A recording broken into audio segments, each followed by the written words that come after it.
He was doing really well, actually. Like, all the signs were perfect.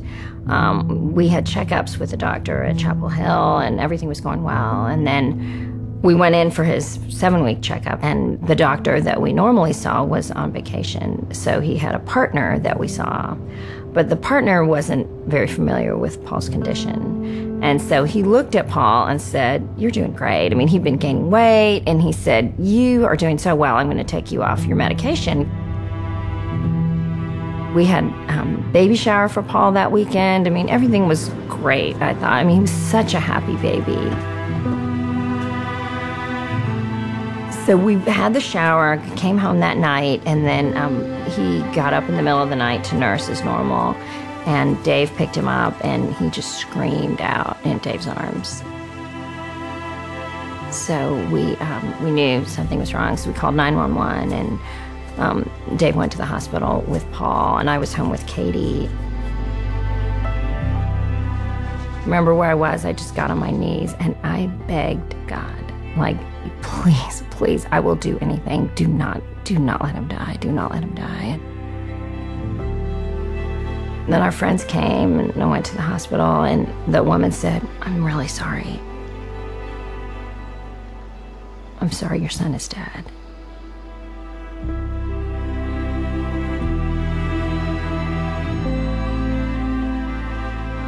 And I just remember thinking, God, how could you do this?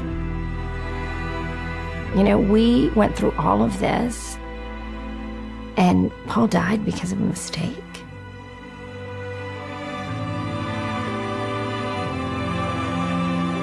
I remember that feeling of begging God and realizing that it didn't help.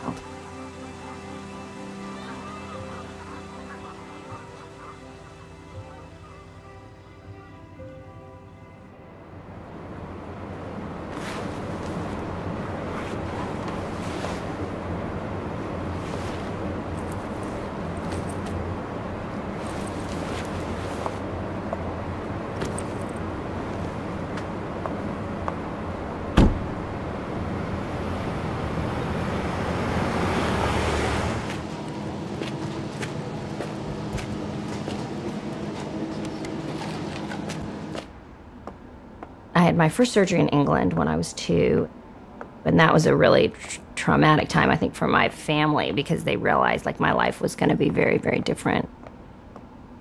And then I had 21 operations between then and when I was 13.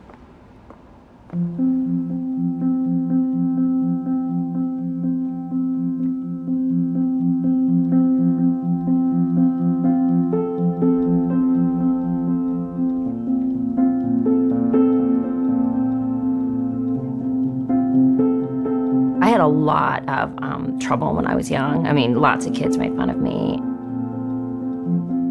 When I was 7, these kids pushed me over and they called me a cripple and they made fun of me. Every day when I was a kid, somebody asked me, "What's wrong with you?" Every day, happened every single day.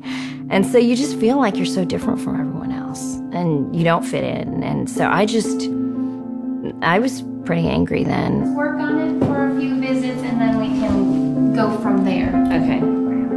I guess I really didn't think about God that much, but whenever I did, I just felt, I'm mad at you if you do exist, but you probably don't, because you wouldn't be that cruel.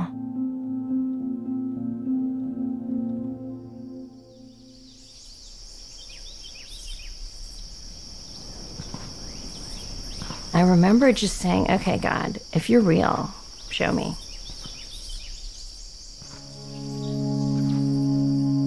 And then I thought, well, you know, maybe I should look at the Bible. And I had a Bible that when I was confirmed, which was years before in our church, and didn't really ever open it. I mean, I think it was still in the plastic. So I unwrapped it and sat on my bed. I'm like, okay, show me that you're real. You know, I flipped open. I remember reading all kinds of stuff thinking, you know, this doesn't make any sense to me. Why did all this happen? Like, explain this to me. And I flipped open the Bible to John 9. The disciples asked Jesus, "Who sinned, this man or his parents, that he was born blind?" And Jesus says, it is not that this man sinned or his parents, but that the works of God would be displayed in his life. I just felt like God was talking to me. It was unlike any experience I'd had before. It became completely clear to me God had a purpose in my life.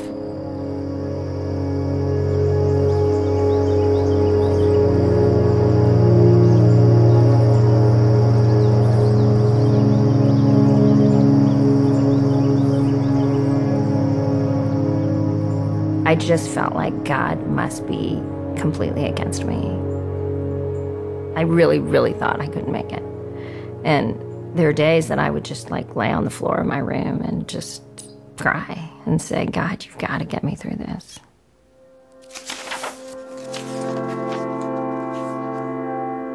When he calls to me, I will answer him. I will be with him in trouble. I will rescue him and honor him. With long life, I will satisfy him and show him my salvation. There is trouble, and God knows there's trouble, but God rescues us in the midst of trouble and not necessarily from it. And I found that to be even a deeper promise than you won't have trouble, but I'm going to be with you in it. I felt like God was like, you need to forgive, because this is the love that changes the world. And at first I was like, I don't want to do that. I don't want to forgive. I got polio because the doctor made a mistake. The doctor made a mistake, and that's why Paul died. My ex-husband's affair. You know, there's just a lot of different things I've had to forgive. And I remember people kept saying to me, you don't seem bitter. Why are you not bitter? And it was God. It wasn't like I was making this choice not to be bitter. But at the same time, it was every time something would come up where I would get angry, it was giving it back to God and saying, okay, God, I'm asking you to take this.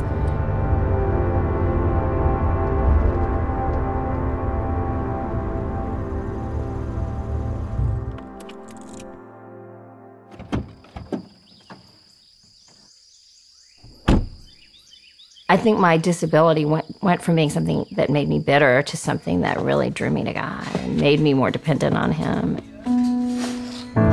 Every time, like through all the different types of suffering, what's really pulled me out or pulled me through is God's walking with me. And that to me has been bigger and worth every second of suffering, which sounds crazy even as I sit here and tell you that, but it has anchored my faith in a way that, you know, I think people, when you read the Bible and you understand truth and you say, this makes sense to me, but then people can argue you out of that. I mean, I've seen people with faith just kind of say, well, it doesn't make sense now, and I'm not sure, and other people are telling me things. But when you go through the fire and God is right there, like, I know he's real. He's there. He's walked with me. I think adversity, if we turn to God in it, it keeps us from walking away because we need him. We know him in a different way as not just the giver of good gifts, but the one who walks with us. And I don't think you see that many people who get the sense of God's presence, God walking with them, unless they call out to him and they need him. Having a mom who is pointing me to the Lord even when things are tough, and that's an understatement, I guess really made me the believer that I am today. The Lord has done this for a purpose. We don't know what it is, but we wait. I feel like it was God's grace to give me suffering because it has made me deeper and made me love God, and I wouldn't trade that for anything.